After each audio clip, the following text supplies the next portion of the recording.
எல்லோருக்கும் வணக்கம். என் பெயர் என் குடும்பத்தின் அடையாளம். டிஎன்பிசிக்கு ஃப்ரெஷ்ஷாக இருந்தீங்க அப்படின்னாக்கா இந்த வீடியோ உங்களுக்கு ரொம்பவே யூஸ்ஃபுல்லாக இருக்கும். 2A மெயின்ஸ்க்கு ரீசனிங்கான ஃப்ரீ டெஸ்ட் அப்படிங்கிறத நம்ம கண்டக்ட் பண்ணிகிட்டு இருக்கோம். இது வரைக்கும் 5 கொஷின்ஸ் அப்படிங்கிறத நம்ம கம்ப்ளீட் பண்ணி ஆயிடுச்சு. இது வரைக்கும் என்னுடைய டெலிகிராமில் ஜாயின் பண்ணாமல் டெஸ்ட் அட்டன் பண்ணாமல் இருந்தீங்க அப்படின்னாக்கா மறக்காமல் என்னுடைய டெலிகிராமில் ஜாயின் பண்ணிக்கிட்டு நான் கொடுக்கக்கூடிய கொஷின்ஸை உங்களுக்கு யூஸ்ஃபுல்லாக நீங்கள் மாற்றிக்கோங்க. இன்றைக்கி ரொம்பவே ஒரு முக்கியமான விஷயத்த உங்களோட சொல்லணும் அப்படின்னு தான் நான் நினச்சேன். அகாடமிஸ் போயிட்டு நம்ம ஜாயின் பண்ணி படிக்கலாமா இல்லை செல்ஃப் ஸ்டடி பண்ணலாமா அப்படின்னு சொல்லிட்டு நிறைய பேருக்கு நிறைய கன்ஃபியூஷன்ஸ் அப்படிங்கிறது இருக்கும். ஸோ நான் சொல்லக்கூடிய விஷயங்கள் அப்படிங்கிறது உங்களுக்கு ஒரு கிளியரான ஐடியாவை கொடுக்கும் அப்படிங்கிற ஒரு நம்பிக்கையோடு தான் இந்த வீடியோவை நான் உங்களுக்கு அப்லோட் பண்ணியிருக்கேன். ஒரு அகாடமியில் போயிட்டு நான் ஜாயின் பண்ணி படிக்கட்டுமா சிஸ்டர் அப்படின்னு சொல்லிட்டு என்ன பர்சனலாக நீங்கள் கேட்டீங்க அப்படின்னாக்கா நான் சொல்லக்கூடிய விஷயம் நோ மட்டும்தான். அகாடமிஸில் போயிட்டு ஜாயின் பண்ணி படிக்கக்கூடிய அளவுக்கு உங்களுக்கு அமௌண்ட் இருந்து உங்களுக்கு அதிகமான எக்ஸஸான ஒரு அமௌண்ட் உங்கள் கையில் இருந்துச்சு அப்படின்னா நீங்கள் தாராளமாக போயிட்டு படிக்கலாம். பட் ஒரு ரூபாய்க்கும் கஷ்டப்படக்கூடிய நிறைய பேர் என்ன பண்ணுறது அப்படின்னு சொல்லிட்டு தெரியாமல் ஒரு கன்ஃபியூஷனில் இருப்பீங்க. ஸோ அவங்களுக்கு நான் சொல்லக்கூடிய ஒரே ஒரு விஷயம் என்ன அப்படின்னாக்கா அகாடமிஸ் போயிட்டு ஜாயின் பண்ணி படிக்காதீங்க. ஸோ நான் எந்த ஒரு எக்ஸ்பீரியன்ஸுமே இல்லாமல் எந்த ஒரு விஷயத்தையுமே சொல்லவும் மாட்டேன், உங்களுக்கு சஜஷனும் கொடுக்க மாட்டேன். ஆல்ரெடி நான் ஒரு அகாடமியில் ஜாயின் பண்ணி ஒரு 2-3 மந்த்ஸ் நான் போயிருக்கேன். ஸோ அந்த எக்ஸ்பீரியன்ஸை வச்சு தான் நான் சொல்கிறேன். நீங்கள் அகாடமிஸ் போயிட்டு படிக்கிற ஐடியாவில் இருந்தீங்க அப்படின்னாக்கா தயவுசெய்து இந்த வீடியோவை நீங்கள் கண்டினியூ பண்ணாதீங்க. அகாடமிஸை விட வேறு எது சிஸ்டர் நமக்கு பெஸ்ட்டாக இருக்கும் அப்படின்னு கேட்டிங்கனாக்கா செல்ஃப் ஸ்டடி மட்டும்தான். செல்ஃப் ஸ்டடி பண்ணுங்கள். கண்டிப்பாக உங்களுக்கு ஒரு கான்ஃபிடென்ட் அப்படிங்கிறது உங்களுடைய செல்ஃப் ஸ்டடியில் தெரியும். நீங்கள் யார் அப்படிங்கிறதும் ஒரு ஐடியா அப்படிங்கிறதும் உங்களுக்கு வரும். ஸோ நம்மளுடைய கெப்பாசிட்டி இவ்வளோதானா, ஸோ நம்மளால் இவ்வளோ தான் அண்டர்ஸ்டாண்ட் பண்ண முடியுமா, அப்போ நம்மளால் இவ்வளோ தான் முடியுமா அப்படின்னு சொல்லிட்டு உங்களுக்கு நிறைய விஷயங்கள் அப்படிங்கிறது புரிய வரும். நீங்கள் சிலபஸ் அப்படிங்கிறத எடுத்து வச்சுக்கோங்க. எதுலேருந்து கொஷின்ஸ் நிறைய ரிப்பீட்டடாக கேட்குறாங்க அப்படிங்கிற டாபிக்ஸை தெரிஞ்சு வச்சுக்கோங்க.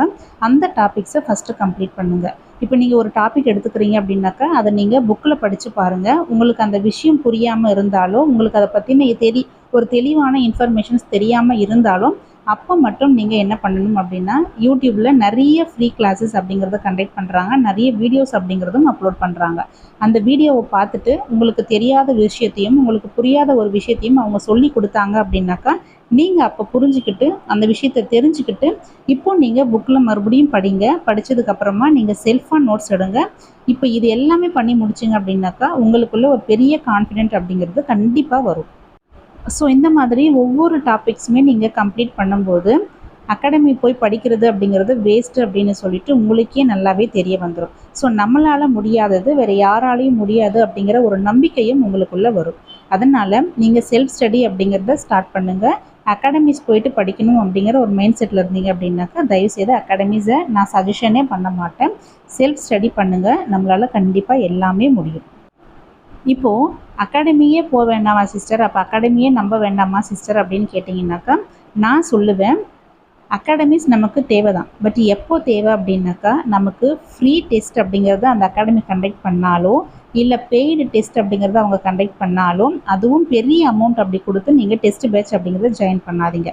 ஏன்னா நம்ம எவ்வளோ அமௌண்ட் கொடுத்து ஜாயின் பண்ணாலும் மேக்ஸிமம் ஒரு 4 கொஷின் 5 கொஷின் அப்படிங்கிறது தான் வரப்போகுது. அதுக்கு எதுக்கு நம்ம அவ்வளோ அமௌண்ட் கொடுத்து நம்ம ஜாயின் பண்ணணும் அப்படின்றத நீங்கள் யோசிங்க. நிறைய இன்ஸ்டியூட்டில் நிறைய டாப்பர்ஸ் நாங்கள் எடுத்திருக்கோம் அப்படின்ட்டு சொல்லுவாங்க. பட் அவங்க எல்லாருமே அவங்களோட கொடுத்த கொஷின்ஸ்லேருந்து தான் வந்துச்சா, அவங்க அட்டன் பண்ண டெஸ்ட்லேருந்து தான் வந்துச்சா அப்படின்னு கேட்டிங்கனாக்கா கண்டிப்பாக கிடையவே கிடையாது. ஏன்னா டிஎன்பிசி லெவல் அப்படிங்கிறது வேறு, நம்ம அகாடமி லெவல் அப்படிங்கிறது வேறு. அதனால் நீங்கள் என்ன பண்ணணும் அப்படின்னாக்கா டெஸ்ட் பேட்ச் அப்படிங்கிறத ஜாயின் பண்ணுங்கள்.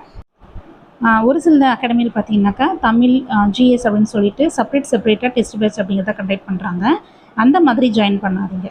ஒரு 1000-1500 ஏதாச்சும் டெஸ்ட் பேட்ச் கண்டக்ட் பண்ணாங்க அப்படின்னாக்கா அந்த டெஸ்ட் பேட்ச் அப்படிங்கிறத நீங்கள் ஜாயின் பண்ணிவிட்டு டெஸ்ட் அப்படிங்கிறதையும் அட்டென்ட் பண்ணி பாருங்கள்.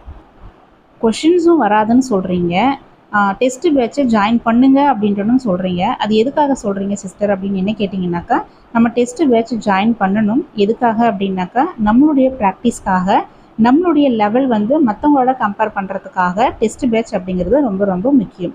நமக்கு டைம் மெயின்டெனன்ஸ் அப்படிங்கிறது வந்து ரொம்ப ரொம்ப இம்பார்ட்டண்ட். அதே மாதிரி நம்ம ஷேட் பண்ணுற விஷயங்கள் அப்படிங்கிறதும் ரொம்ப இம்பார்ட்டண்ட். இதுக்காக மட்டும்தான் நான் டெஸ்ட் பேட்ச் அப்படிங்கிறத ஜாயின் பண்ண சொல்கிறேன். இதை விட ரொம்ப முக்கியம் என்ன அப்படின்னாக்கா, நம்ம டெஸ்ட் அட்டன் பண்ணும்போது தான் நம்மளுடைய மைண்ட் வந்து எந்த அளவுக்கு யோசிக்குது, எந்த அளவுக்கு நம்மளுடைய மைண்ட் எல்லா விஷயத்தையும் புரிஞ்சு வச்சுருக்குது அப்படின்றது ஒரு டெஸ்ட்டுக்காக தான் நான் டெஸ்ட் அப்படிங்கிறத அட்டன் பண்ணுங்க அப்படின்னு சொல்கிறேன்.